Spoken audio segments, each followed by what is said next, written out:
Good evening, everybody. So this is Madras. It started as Madras Day, then became Madras Week, and now it's Madras Month because there are so many programs and so many people want to participate. And today is the third event I'm participating today. I spoke in WCC in the morning.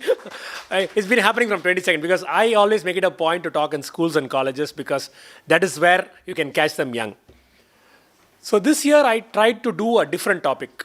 In Tamil, we always say, "Arachamave, arakka vendam." We talk about Clive, we talk about the usual stuff. So this year I did a variety. I researched a little about the royalty of Madras, because Madras, you don't expect royalty to be here because it's a plutocracy. A company started it. It's a corporate capital. So that's how it started. So you don't expect any kings to be here. So I did that. And I'm also doing an exhibition in Madras Literary Society, which is the oldest library in Asia. That is opposite to your Shankar Nethralaya in the DPI building. That exhibition is about serving the Raj. I heard help in the colonial times. That's about palanquin bearers, sepoys who worked. They are also an essential part of Madras history who should not be ignored. So we have an exhibition there, and I'm giving a lecture there on the 3rd when the exhibition is over. And I'm speaking about the history of the Marina Beach tomorrow. So I took up a variety of topics this year other than writing. So the royalty of Madras. So next slide you can go. First, let's talk about 3 areas which are named after kings in Madras. One is about the Maurya Emperor Ashoka, Ashoknagar. One is Georgetown. The other is, of course, Saidapet, named after Sadatullah, one of the earlier Nawabs. Madras is a plutocracy started by the East India Company, who were tired of not making money in Masulipattnam. They were looking for a new place. They came down south. Francis Day and Logan looked at a lot of places, but they weren't happy. Day chose this present place. It was a strip of sandy beach, just palm trees around, nothing at all. And they knew at that time there was a sandbank outside the 2 kilometers into the sea. So ships could not come to the port in case of an emergency or in case of a transport of a good. In a commercial town, you expect the ship to come close so that you can load it on. So it wasn't happening, and there was a big rumor that Francis Day had a half Portuguese girlfriend in Santhome, and that is why he chose this place. For 200 years, every ship captain must have cursed Francis Day for having chosen this place. Next one. Madras was hired from or leased from a kingdom of Chandragiri. Chandragiri was a descendant of the last descendant, a small descendant of the mighty Vijayanagar Empire. Even today you can see this fort very close to Tirupati. And the last king, Rangarayan, was there. And 1 year after he leased it to the British, he sent a letter that my town, Rangarayapatnam, that's the name he gave to the town. Luckily for us, and unluckily for him, his dynasty did not last for more than a year after he sent that letter. Otherwise, he would be celebrating Rangarayapatnam Day rather than Madras Day. So, kings had a fascination for Madras. The next one. The earliest kings in Madras, there are many villages which existed before Madras. There were cultures which preceded Madras. In fact, the oldest remnant of a civilization earlier, I wouldn't call it a civilization, is an axe that was discovered in Pallavaram. It is in the Madras Museum. You should ask for it. They don't display it. That axe is 1.5 million years old, 15 lakh years old. So we have been almost having a continuous inhabitation in Madras for last 15 lakh years. So this is a cave in Pallavaram. Today it's a dargah. It was abandoned, it was started by Mahendravarman. You have Mahendravarman's Kalvettu there. You also have Dandivarman's Kalvettu in Parthasarathi temple. They are the oldest mentions of kings in Madras. The next one. Surprisingly, amidst all the politics today, we have an Aurangzeb Kalvettu in Madras. Nowhere else in India can you find an Aurangzeb Kalvettu. In Kundratur temple, we have a plaque which says Alamgir. Mentions him as Alamgir, and that is in Kundratur. It's very important because the Mughals, the next one, the Mughals gave 10 important areas free or at a cost to Madras. So if you have been in Thondayarpet or Purusavakam or Egmore, Thiruvattiur, Kathivakam, Nungambakam, Vyasarpadi, Satangadu, they were all given by Mughals to Madras. So people imagine that the Mughals had nothing to do with South India. No, they were having a firm control. Madras came under their rule as soon as the Nawab of Arcot came into control. The next one. Shivaji, Chhatrapati Shivaji has not gone to Mumbai, he has come to Chennai. A lot of Shiv Sena won't accept that. He came to Chennai. For some time, his capital was in Senji, and he installed his brother as the king in Tanjore. But when he was in Senji, he was a big a Bhakta of Devi. So he wanted to come to the Paris temple, Kaligambal temple. And the wall in Madras but because Shivaji was not a very close person to the British, he had looted Surat, destroyed Surat. So the British were really afraid that his eyes were on Madras. And Madras was not even 50 years old when he came over. So they were really tensed that Shivaji should attack Madras or something. But Shivaji came in the night, that's what the plaque says in the temple. He came in the night and worshipped the goddess and left. So the next one. Other royalty have come. This is the Queen of Greece, and that is the royalty of Nepal, being carried up the Tirukkalukundram temple. That's a very rare photograph, being carried up the Doli to the Tirukkalukundram temple. They came as visitors. What I mean to say is there was nobody who ruled in Madras, but they came as in different forms to Madras. The next one. This is the Sashita Purti of C.P. Ramasamy Iyer. He stands there, one of the most clever men. In 1916, the Congress had two general secretaries. One was C.P. Ramasamy Iyer, the other became the Prime Minister of India, Jawaharlal Nehru. So he was in that level before he crossed over to the other side, became very loyal to the British. But he was also the Diwan of Travancore. So this is a Travancore Raja who was a 21-gun salute state, who comes to Madras. This house is in Eldams Road, the corner, the grove. He comes for the Sashita Purti. C.P. Ramasamy Iyer, though not a royalty, I should mention, he was an able successor to Annie Besant in the Home Rule League. We should accept that Annie Besant and Arundale went to jail ahead of many Indians seeking freedom, asking for home rule. And when Annie Besant wrote for New India magazine, there was a rule that seditious writing could be punished with the confiscation of your house. So there was a very big, because we are very attached to our properties, okay? So as soon as Annie Besant is arrested and put in a house arrest in Ooty, C.P. Ramasamy Iyer edits that New India, but he puts the name board of the magazine, New India, on a tree and sits under the tree and edits the magazine. So you can't confiscate a tree. So he was such a clever man, and later he would even object to joining India, and Nehru would threaten to bomb Travancore. I should mention that. Now, the next one. The kings had to talk to the presidency, they had to talk to the governors whom they could meet in Madras. This is the Ramalayam Palace in Adayar, the Travancore Palace, where two different governors, Erskine and I think Wellington, meet the last king of Travancore. The Travancore king came all the way from Trivandrum to meet the governor, and the governor would honor them by going to their houses or their palaces. Ramalayam is where that park, Avin Park, just behind that. You have to go into that street. The entire Padmanabha Nagar was their backyard before it was plotted and sold. Yeah, Shishya. The Shishya land belongs to the palace. The next one. Statues are remnants of royalty. This is, of course, George, after whom Georgetown is named, and Victoria's statue. These are the two statues that still remain in the place that they have been kept. If you want to see the other statues of the British kings, you have to go to the backyard of the museum where they are rusting in peace. Not resting in peace, they are rusting in peace. So the next one. This is the only royal statue on Marina. 90% of your statues are on the Marina, right? This is the only royal statue on Marina. Can anybody identify it? Ilango Adigal. He was a Chera prince. Who answered? Put up your hand. Yes. Ilango was a Chera prince before he relinquished his right to throne. This is a quiz question that we are normally asked. There's only one person because there are a lot about commoners. We have Irish people, we have Portuguese, we have Italians, everybody on the statues, but they were all commoners. And the only royal person, but you can't see that statue from outside because it was kept in 1967 along with Kambar statue. 68, Annadurai died, and these two went into the compound. But I should assure you that these two statues are much better maintained than the rest. Lesser birds, they are painted every month or so, and they are kept clean because a lot of visitors come to the Samadhi. The next one. The other statues we have, of course, is Raja of Panagal. It is not Panangal, as we always say Panangal Park. No, it's Panagal. Raja of Panagal was one of the earlier chief ministers of Madras presidency, and the Travancore Raja. The Travancore Raja opened up his temples in Travancore to all castes, regardless of caste. Even Gandhi admired him and sent up a note to him thanking him for that. So a statue was kept in Madras for that proclamation, that historic proclamation. It was kept in Esplanade, opposite the Raja Annamalai Hall. You can even see it in the old movies. But what happened was, as you unmaintained statue, it was becoming a urinal, public urinal, and nobody was bothered. And then the Malayalis of Madras, they got together and brought the statue. It is within that Ananta Padmanabhaswamy temple in Gandhinagar. It's very well maintained. It's in Gandhinagar. So next one. Poetry. Kings love poetry. They always, we remember them poetry, right? So the next. This is a fascinating, this is the college. A lot of people think that the college road is named after WCC. No, it is named after the East India College, which is that red building. Only a part of it survives inside the DPI complex. At one point, the British did not want too many Dubashes between them and the locals. Dubash means Dobash, two languages, two-tongued people.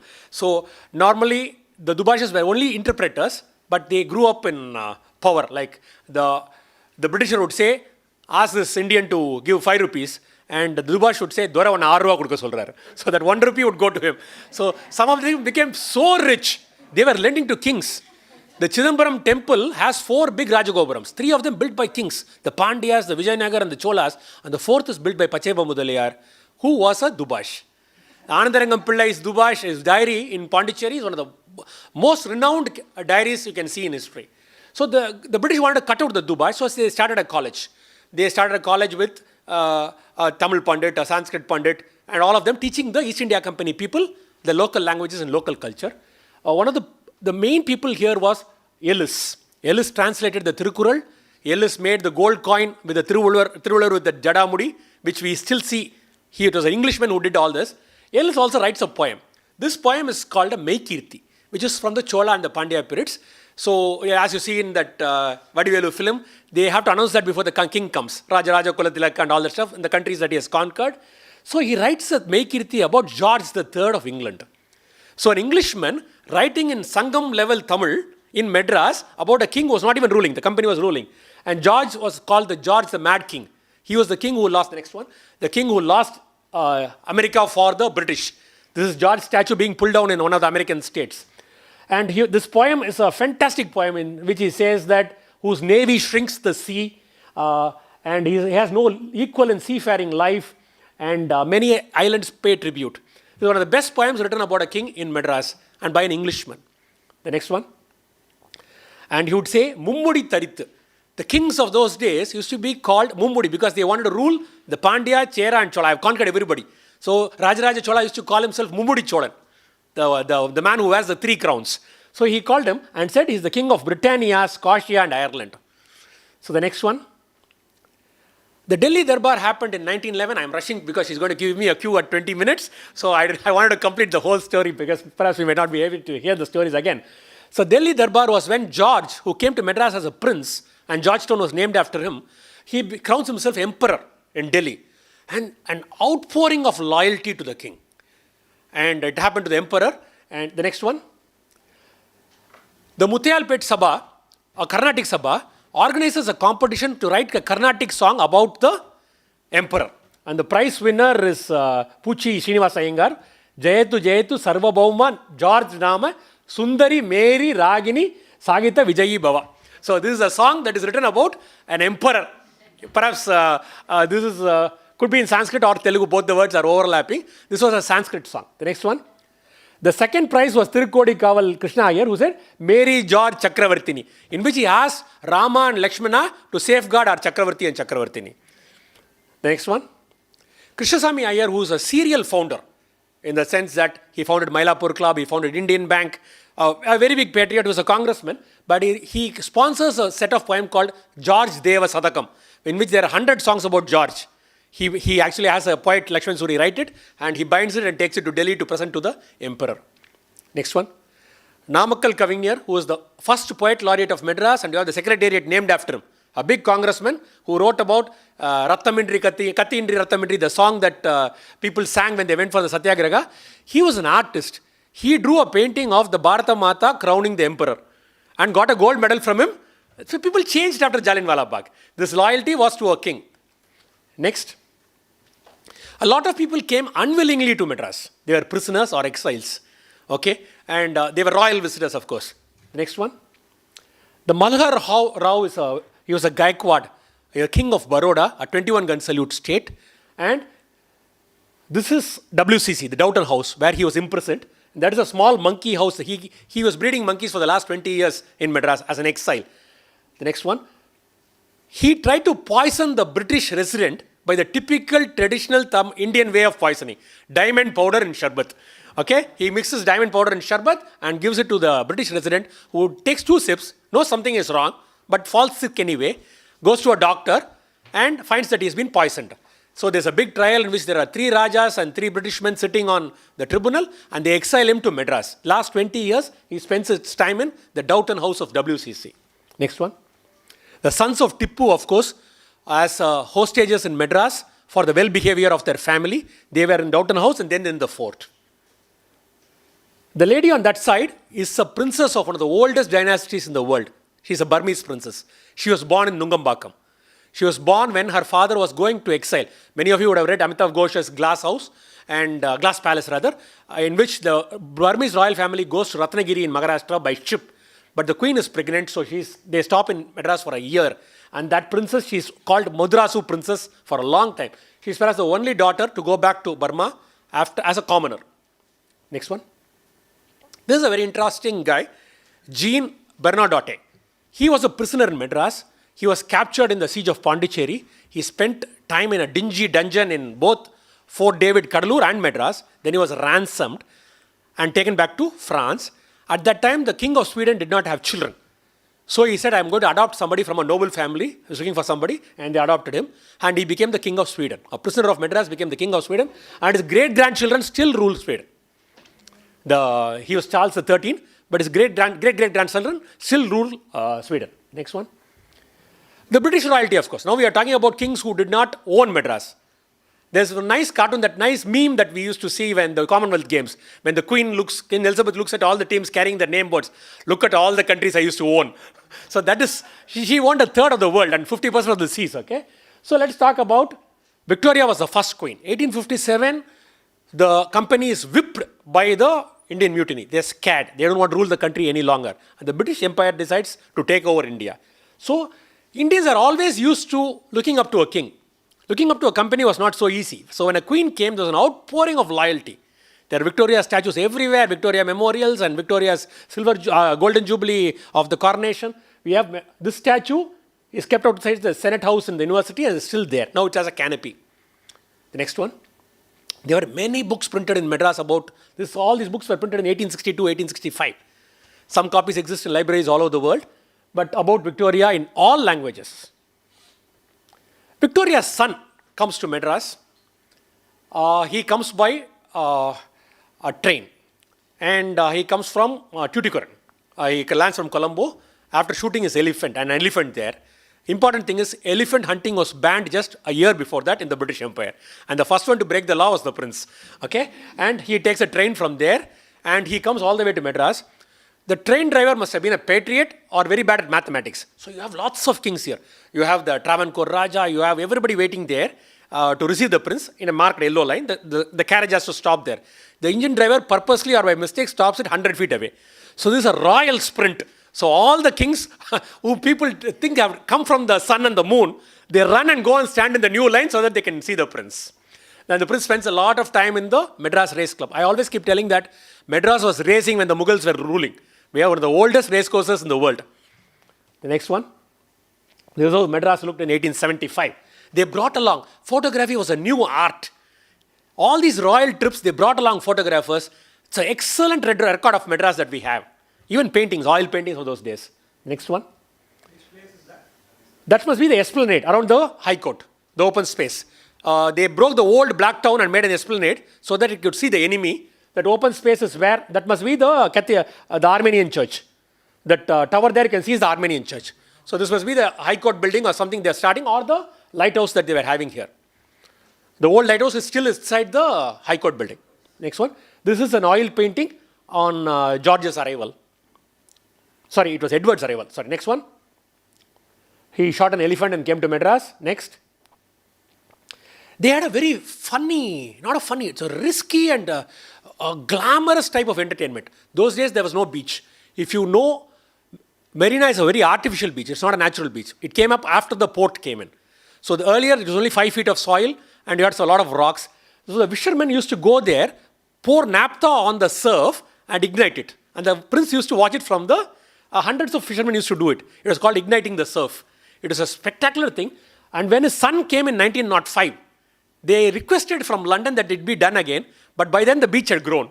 And there was no surf to talk about in Madras. Next one. 1905, George comes. And George is once again received by a lot of our Indian princes. Next one. Queen Mary, her important thing was she was a kleptomaniac. She kept picking up things from a common table, and Queen Mary's College is named after her. So I like to break balloons everywhere. Today I went to WCC and said, College Day is not named after you. When I talk to Queen Mary's, I tell you are named after a kleptomaniac. I derive some sadistic pleasure out of that, right? Mary of Tech, she was actually engaged to his brother who died. George was nowhere near the throne. And he got both the throne and this girl when his brother died of some disease. Next one.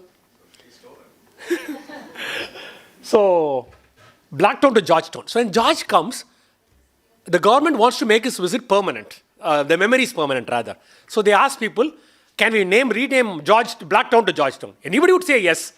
It's a racist name already. And the king, and they were already respecting a king. So Blacktown becomes Georgetown by an extraordinary gazette. And people don't refer to it as Georgetown any longer. They call it Saukarpet today. But that's still called Georgetown. Next one. Queen Mary's College and Mary. But this happened after she became queen. When she came, she was just the Princess of Wales. Next one. 1921. Based on all these things, 1921, King Edward comes. This is the same Edward who, for Wallis Simpson, relinquishes his throne later. So Edward comes in, and that is the time that Jallianwala Bagh has happened. So Indians have just crossed over from this side to that side. It's the government feels in England that you need to have a rapprochement with the Indians. So we need to send the prince, and it will be an educational tour for him. So what Gandhi was trying to teach him, another lesson. It is no longer educational. But the royal family, they sent a person called Dickey along with him, who records the whole thing. Dickey is Mountbatten, who comes 25 years later as the viceroy and also gives independence to the country. The next one. This is Edward and Dickey. They come through the Suez Canal. They come into India. Gandhi says the prince should be welcomed with empty streets, silent people, and downed shutters. And it happens everywhere. So, but Madras was one of the last places he visits, and the reception he got was terrible. You have only school children standing everywhere. In government schools, children standing everywhere. The prince doesn't see an adult at all. And when he's having a party in the Rajaji Hall, the banquet hall, he can hear the sounds of rioting on Mount Road. People are being shot. Buildings are being ransacked. And Mountbatten writes 10 years later, the prince almost had a nervous breakdown in Madras. The next one.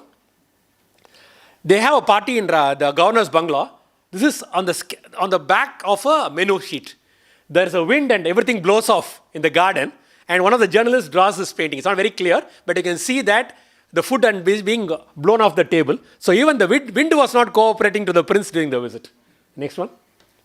These are the two people who organized the nervous breakdown for the prince. This is Singaravelu. Singaravelu does the first May Day in India, exactly where you have the labor statue. Singaravelu is one of the pioneers of the labor movement in India. That is T.S.S. Rajan, who was a student of Rayabharam Medical School, which as a health minister later, he converted to Stanley Medical College. T.S.S. Rajan has a fantastic, I might overshoot by a minute or so. Okay. So T.S.S. Rajan has a fantastic past. When he is from Srirangam, studies in the medical school, and goes to England, where they get together Indians under V.S.S. Iyer and say, let's have a meeting talking about freedom of India or more independence for India. They don't get a chief guest. When V.S.S. Iyer says, there's a lawyer from South Africa who has come over, we can put him as a chief guest. But his only condition is that the food should be vegetarian. Then Rajan says, that's fantastic. So we'll cook. We'll cook every regional dish, and they start cooking. And a volunteer walks in at 4 o'clock, asks Rajan, what should I do? He says, go and wash the vessels. V.S.S. Iyer comes at 6 o'clock and says, you made the chief guest wash vessels. He's Gandhi. So Rajan was so impressed. He's the guy who made Gandhi wash vessels, but he was so impressed. He had met the man who would impress him for life. And whenever he was in jail, 5-6 years he was in jail for independence, he was always used to take up kitchen duty. Rajan's autobiography is a fantastic book. He talks about how his caste is a Brahmin, is an Iyengar. Because he crossed the seas, he was removed from the caste, and how he gets back. The next one. Long after they lost power, Queen Elizabeth comes to a fantastic visit. There's a local holiday declared, tens of thousands of people on both sides, and All those people in the first photograph where she's cutting the cake have been in jail courtesy her father. C. Subramaniam, Kamaraj, everybody forgot the past. And Madras gave her a fantastic welcome. She came twice. The second time she came, next one, was when she went to the Marudanayakam, the shooting, and unfortunately the film was shelved. So you can say the queen was unlucky also. Next one. The real royalty of Madras was the Arcot Nawab. Arcot Nawab was in the house of Walaja. They were in Arcot, and once they became the Prince of Arcot, they wanted to move to Madras. They wanted a place within the fort. The street is still called the Palace Street. At one point, the British developed a cold shoulder and said, no, you stay outside. So they vacated the fishermen in Sepak, gave them Rayapuram, and built the palace for him there. Next one. A beautiful palace, the first one, the Kalas Mahal, which has been doing, the Humayun Mahal and the Kalas Mahal, was done by a British engineer. It is the first, the Indo-Saracenic architecture. Indo-Saracenic architecture is the Hindu element, the Muslim element, and the British element in one building. So the Indo-Saracenic architecture, which bloomed in Madras, influenced Lutyens to design Delhi that way. New Delhi is fully a copy of Madras. The second one is Amir Mahal, which is a police court. The Chepak Palace was not lucky for them. They borrowed a lot of money. They went on an auction, and there was only one person who could pick up the auction. That was the government. So it became the CEG. The engineering college that you have now in Guindy was in this building, and the Arcot Nawab moved into Amir Mahal, which was a police court. Next one. They even had a hammam. Hammam is a Turkish bath with hot air, steam, and all that stuff. So that was in the corner of that road that goes to the television station, where the university, it was knocked off only in the 60s to build the university building there. Yes, behind that. Now that is that 3-road property, and which now they are intact, and the government are renewing right now. That is, you couldn't normally go inside.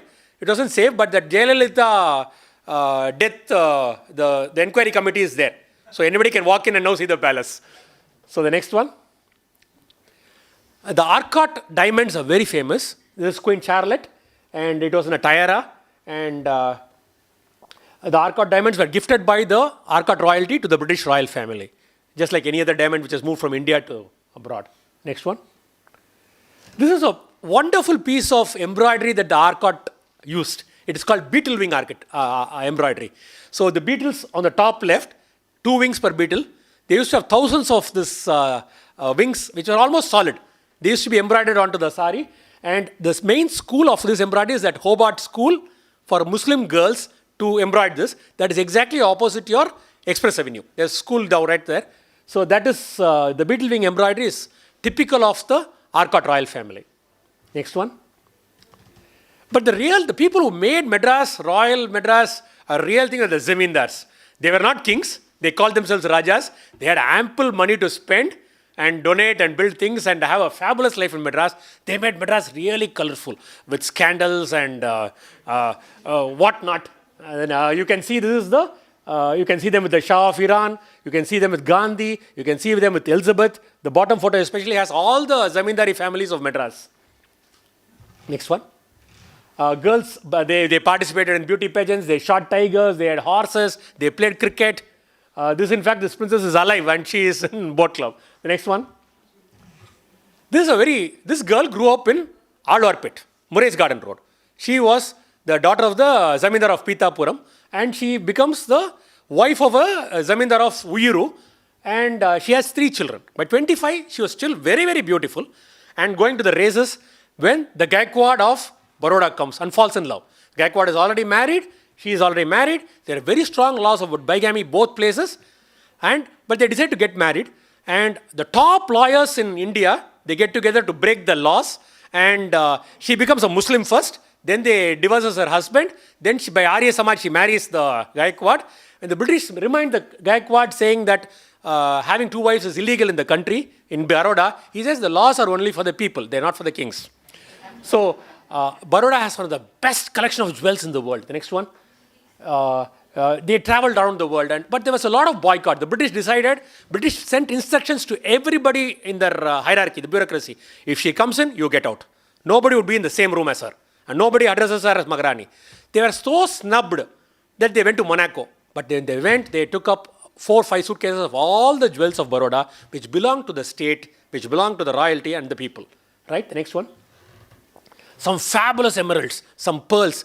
Nothing smaller than a pigeon egg. Anything bigger than a pigeon egg would go to the Baroda royal family. They were so wealthy. and she took all the jewels. At one point, they didn't have the income, so some of these jewels surfaced in the market. They went on auctions, other royalty bought it. A very interesting tale is Wallis Simpson, who was a fashion icon throughout the world. She bought some of those emeralds and made a necklace. And she met Sita in a party somewhere in Europe. And she says, does it look nice? Sita said, they look as nice on your neck as they looked on my feet. It was her anklets earlier. So the next day, Wallis Simpson returned all the emeralds back to the Harry Winston, the company. Next one. And finally, the Gaikwad and Sita, they divorce. The Gaikwad, of course, returns to India. When Sardar Vallabhbhai Patel, who's supposed to be the biggest brain, he goes up and takes the inventory of the Baroda when they join the country. Not a single jewel is there. He threatens them with lots of loss and gets back some of them, but not even a small pittance. They have dismantled the entire royal treasury. The next one. Vijayanagaram was a very strong. This palace was in Mandavili, the Norton Road, where the Sun TV was, where you have a school called Chaitanya today. This also became the AVM studio. That was the Gajapati, Vijayanagaram's king, who committed suicide in this building. It was supposed to be haunted. Nobody was taking it. Then A.V. Meyyappa Chettiar took it up, and during wartime made that laugh riot called Sabhapati. And he was called Pragati Pictures at that time. But that is, there is a Casagrande Towers now, no? Half of it is. That building still exists. It went from that corner of the road to this corner of the road. So Casagrande is that half part which was donated by the Queen to the Punjab Association, which Guild has sold it to the Casagrande. That's another big scandal. We can do a separate talk about that. So next one. The King and Queen in better times, they had a very horrible divorce. They went to court, and she was a very big philanthropist in India, in Madras rather. The next one. They even did a fountain in Hyde Park in UK. They were so fabulously rich. They did the round Tana. The round Tana doesn't exist. That is exactly where you have the Anna statue on Mount Road. They had a round Tana. You could go around that. And that is the crest of the Vijayanagaram. Next one. This is the Raja of Pitapuram, who is the father of that Sita. I think her mother should have been very beautiful. That's why he doesn't look very... This is Charlie Chaplin traveled throughout the world. And he sponsored the first Telugu typewriter. A man with foresight. He sponsored 1891. The Pitapuram spent a lot of money inventing the first Telugu typewriter. Next one. This is another fabulous story. The Princess School. This is the DMS building opposite Kamaraj Hall. This building was there for a long time. And this was a Princess School. The British thought that the princess should be educated in par with them. So a lot of Zamindar sons were here. The principal was a dashing young man called D. Lahe, who had a very pretty wife. And she was distracting the students to what level nobody knew. At one point, the headmaster is murdered with a shotgun. And two princes are arrested. One of them is Kadambur and the other is Singambatti. And it becomes a very big scandal. The British pack off that D. Lahe's wife immediately to England, losing their only eyewitness. So the case was doomed from the start. So the case was shifted to Bombay. Top lawyers argued. And both of them were acquitted. And the British dismantled this. Any one of these stories can make a full talk. But I'm rushing through because I want to give you a full spectrum of the royalty. So this building it fell down. It fell down a few years back in the DMS. The next one. And I did it. There were a lot of charities. We can't just talk about the princes as playboys and freewheeling guys, but they did a lot of charity in Madras. This is the Venkatagiri charity. This is the oldest existing charity in Madras. The Monegar Choultry. They used to give gruel, kanji, during the famine. So even in North Madras today, if you go and ask for Stanley, the auto man will not know. You have to ask him for Kanji Totti Hospital. They still call it Kanji Totti Hospital. So the Monegar is a Maniyakarar. Of course, the Raja of Venkatagiri joined up with them, two Choultries together. Old people, destitute say, the one rule there is they can live there till their death, but on death, their bodies will be donated to the Stanley Medical College for dissection. That rule still stands today. Next one. The first Gurudwara was built by the Vijayanagaram queen. We talked about Vijay. She was a princess from Kional in Himachal Pradesh. And she was Punjabi, must have been Punjabi. So she had a lot of connections with the Punjabis here. So she did the first Gurudwara in Madras. Next one. Also Adesh group. Time up. Okay. Adesh and Guru Nanak College. She did it. The tank of the Mylapore temple was donated by the Arcot Nawab. There were a lot of Muslim fakirs living there. But the Nawab promised it to the Hindus, saying that I would give it to him. So he asked all those saintly men to go to the Sandana Kudu festival in Pallavaram. So those days they had no vehicle, so you couldn't come back the same day. So they used to go for 3 months. By the time they came back, the pond had been excavated. So they didn't find a place. They still have, the Muslims of Madras still have a right to have a bath in this pond on Muharram Day. On Muharram Day, they can have a bath. So that door is opened and the smaller Gopuram temple door is closed. Next one. A simple thing like Ramanathan and Krishnan going to Wimbledon and entering the semi-final could not have been possible for the princess. They paid for his ticket. An amateur tennisman was getting paid 100 pounds for a victory in Wimbledon. You can't afford to go by plane on your own. So they paid for the tickets. They did a lot of things for the sports. Next one. The princess played polo. They loved playing polo. They had stud farms. They had bred horses. Next one. This is the biggest trophy in the world. It's made of solid silver. 36 bottles of champagne it will carry. And this was for polo and amateurs because the Raja of Kolanka wanted to play polo. The professional polo players said, they criticized him, they laughed at him, said, you can't even get on a horse. So he made this cup and he put up a tournament only for amateurs in which the professionals could not play for this. The next one. There was a lot of hunting. The top one is the hunting map. There used to be a Madras hunting map every year. Which animal, where you can get. There was a hunting club and these maps are very precious today. A lot of collectors have it. And hunting both in and around Madras. There used to be pig sticking. The next one. This is Raja of Bobilli with a lot of these boars, the pig sticking happening around Madras. Next one. This is a fascinating story again. This is once again the king who commits suicide. Vijayanagaram, his younger brother Visi. Visi was captain of the Indian cricket team. A prince from Madras was the captain of the Indian cricket team and perhaps was the worst captain ever. Okay? He could not bat, he could not bowl, he could not field. He made 33 runs in 6 innings.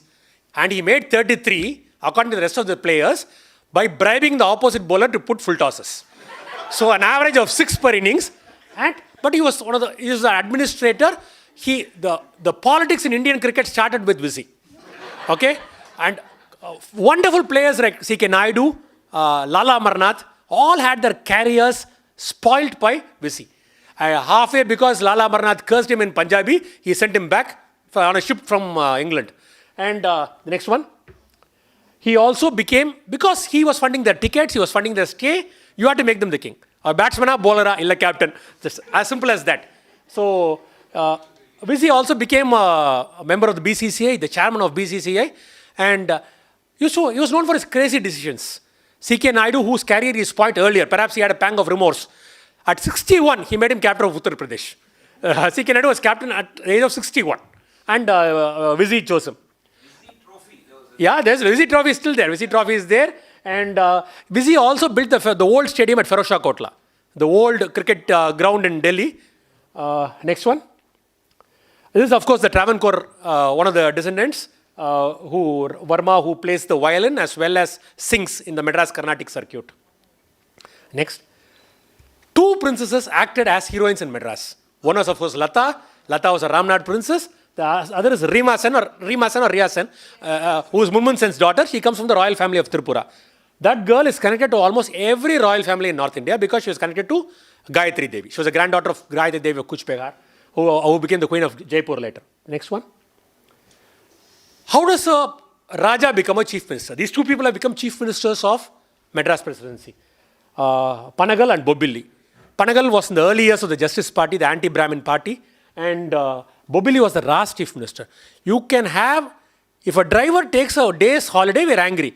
A chief minister took a 4-month holiday to go to Europe. Have you ever heard of it? The chief minister of Madras takes a 4-month holiday to go with his family to Europe. And they lost miserably in that election. Rajaji's Congress beat them in 1937. Everybody lost.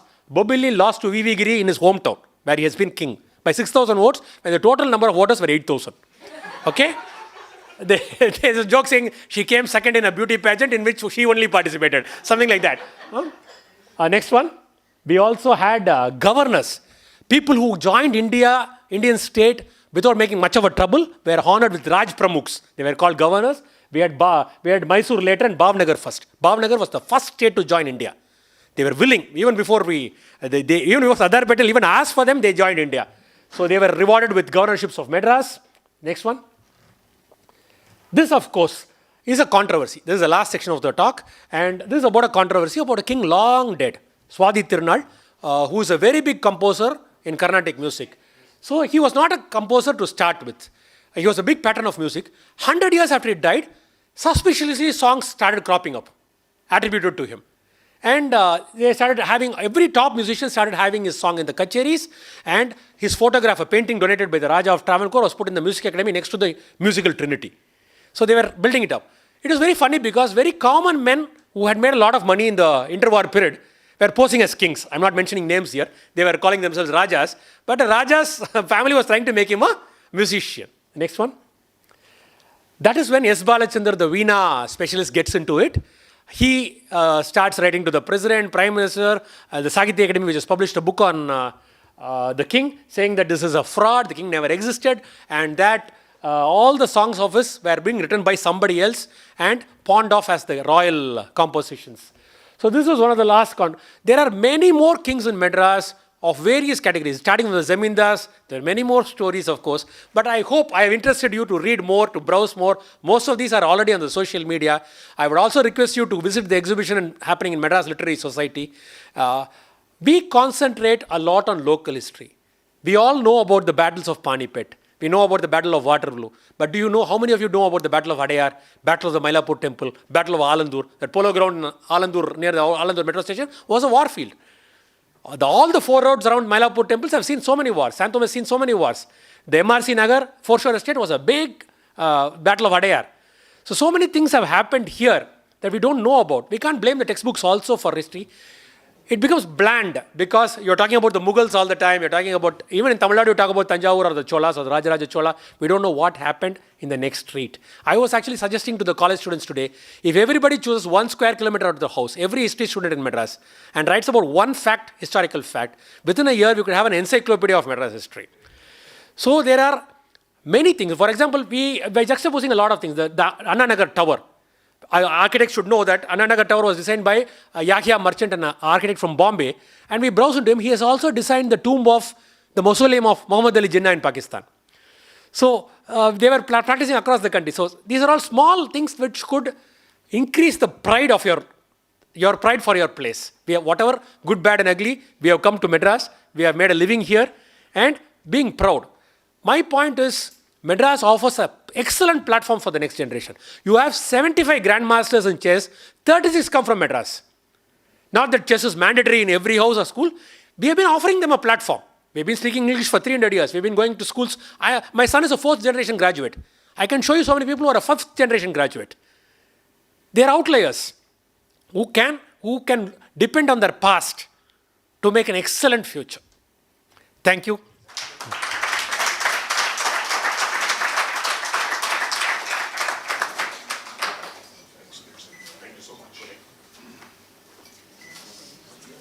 Any questions? Well, several. About anything about Madras, please. No, when are we going to see you next? At this post-Corona period, we are hoping to start a lot of history walks because these 2 years, have been terrible for. There is a time when, is it on? I don't think so. I don't know. I was born with an inbuilt mic. So, these 2 years have been very bad for us in the sense that Madras Day was really picking up and every school, every college was doing it. And these 2 years of Corona has actually, it's been bad for many people. Carnatic Sabhas are empty, these historic walks stop. This year it's been a very good pickup, very hopeful. So we used to do almost a walk every month for in different parts of Madras, lots of talks. Tomorrow I'm talking about Marina Beach in the RK Center in Rayapattai Road, opposite Vidya Mandir, 6:45. And the exhibition is at Madras Literary Society, serving the Raj. Please do have a look at it. Yes, sir? Some questions are there. So We're talking about Marina as it was not a beach or it was created. What is it? I don't understand that part. The beach was 5 foot wide, full of rocks. There was no beach at all 150 years back. Sand accumulates when you have a port. In Madras especially, the flow of wind and flow of waves is from southeast. So even if the beach, the sea, the wind would come in the east, it will come from the southeast. So sand comes from the southeast, while the land north of the port will erode. That is why the Rayapattai, the beach has vanished. You had a Georgetown beach. You had a Georgetown beach which could hold 50,000 people for a Gandhi meeting. Today there is no Georgetown beach. Raipuram beach is gone. Now the sea is coming into the road. That's why you're putting the gravans and that rocks to stop the sea from coming. The worldwide beaches are eroding. The ocean is going up. But I can assure you, you don't have that problem in Madras. The beach is still growing. We grow around an inch a year. But I thought it was becoming shorter now, the sand into the water. No, that happens during some days when the tide, when the Purnami at that time it comes in. But our beach has been growing. Some of the old photos that you browse in Madras, you can see the sea next to the beach road. Yeah. It very works deep. out, the Santam church was a Kabaleshwar temple earlier there. No. In 1310, Marco Polo. If you don't trust the local historians, you have to trust Marco Polo. Marco Polo visits Madras from Madurai and he writes about a Nestorian church in 1310. So our talks about this Portuguese destroying all this is Portuguese coming only in 1560, 1600. So this church existed much earlier. We do have a lot of overlaps. There are accusations that the Tirupati temple was a Jain, that is a Tirthangara. That Payani is a Buddhist temple. There are always accusations like this. But Mylapore temple, ever since 1500 when Narayanathar came, he even talks about a Palatop. You still have a place called Palatop near Mylapore temple. The description that he has, a small river, it is not on the seas. Who are these zamindars, so-called? Zamindars are glorified tax collectors. Okay? In places where, like Tanjore, the government could collect the tax directly. They were making a lot of money.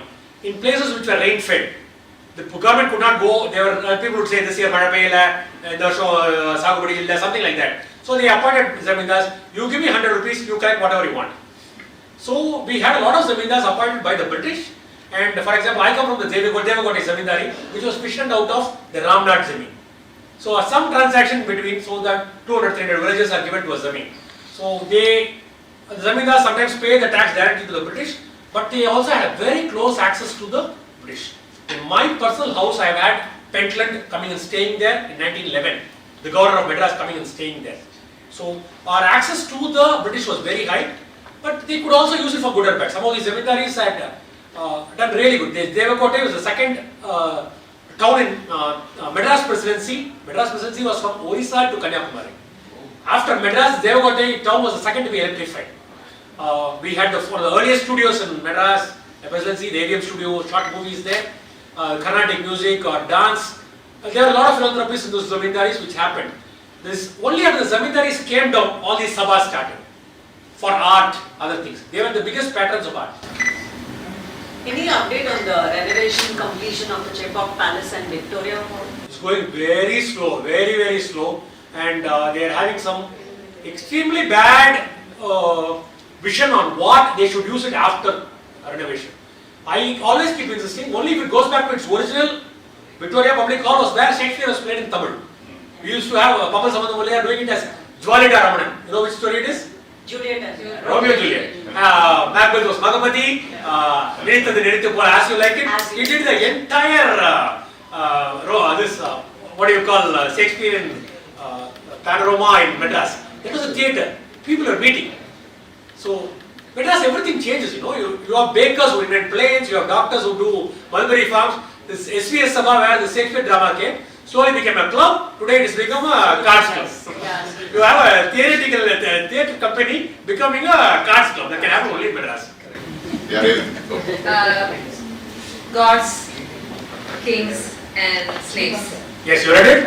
I am in the process, I picked it up yesterday Oh, good. and I haven't been able to put it down. Good. I'm at a very crucial stage right now. So The book is full of crucial things. I should actually attribute it. That was a different Venkatesh those days. I can't sit down and write a novel today. But all my novels were done 7-10 years back. Please go So ahead. it's a beautiful book. Congratulations. Thank you. I request the rest of our club to, if we get an opportunity to read it, please read it. And my question to you is very simple. How do you see Madras going forward with a history like that? The past is going to change the present, which is going to change the future. Where do you see Madras?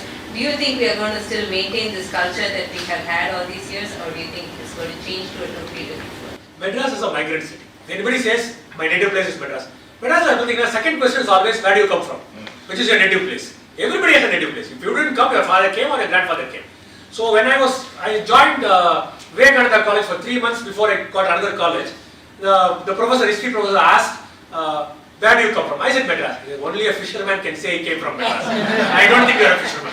So everybody is a migrant. The energy, the migrant energy, just like the United States, which comes up. United States still encourages migrants because that's the migrant energy is what. Actually, we have a research from Raj Chetty, who was this Padma Shri Award last year and the MacArthur Award winner. He talks about Indians, the new generation of Indians in America who are born in America. They don't have startups, they are studying philosophy, they are studying history, they are not aggressive. So that migrant energy, getting new migrants always is for the city. And new migrants are always holier than thou attitude, holier than the Pope attitude. So I don't think the culture is going down. The culture is going to actually increase. Bharatanatyam 60 years back was danced only by the temple dancers. Every ordinary family has a Bharatanatyam dancer. We have more dancers than the audience. So that is the culture which is happening. It's happening in Carnatic music and the dance. More people on the stage than before the stage. So fortunately for us, I think heritage, we don't have that problem yet. Not too many people have picked up that. So I think the culture of Madras is going to only increase because the newer person wants to assimilate himself into the crowd. We imagine that Carnatic music or Bharatanatyam is a part of Madras. They are indeed a part of Madras. Because the Bharatanatyam you see today was formulated. We even have that house inside Theosophical Society where it was formed, where the Sadiratam became the Bharatanatyam. So these are all become arts and architecture of Madras. So I am sure that the new entrants, we have a lot of entrants, who will pick this up, who will make the children assimilate into, I hope it happens that way. Because Madras is a very, very cultural city, its base is in culture, and that is why it has flowered as a megapolis. A megapolis need not be just in dollars, it can be in the spirit of living, high social indexes that we have. I don't think no other state even comes close to us in that indices. On that note, thank you so much.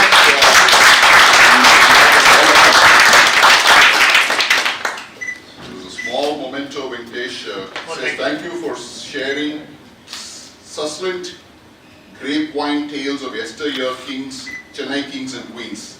Come again to share more gossip-packed history. Thank you. Thank you.